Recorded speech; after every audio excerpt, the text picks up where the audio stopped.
रामकृष्ण हरी मित्रांनो, सकाळ झाली की नेहमीप्रमाणे आलो शेडात. गोरं बाहेर बांधून कुट्टी बिट्टी टाकली. परत निघालो घराकडे. तर लिंबवीला लिंबू लय दिसली.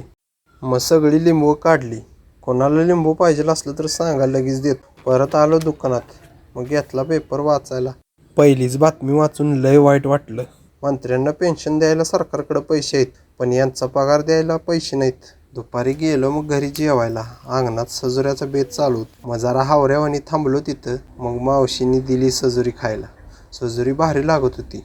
परत बिग बॉस चालू करून बसलो जेवायला. त्यात अनुश्रीला भाऊनी नक्की कुठली गोळी दिली काय माहिती. एकदम इन्होंने वक्त बदल दिया, जज्बात बदल दिए, जिंदगी बदल दी. हो भाई. म्हणून घेतलं दावण, निघालो वाडा आणायला. आंब्याखाली गाडी लावली. आंब्याची दाट सावली आणि येणारं थंड वारं बघून झोप काढावं वाटत होतं. चला जातो, काम करतो जरा. भेटू पुढच्या व्लॉगमध्ये. कुरकुरीचं व्हिडिओ लवकरच अपलोड करतो. राम राम.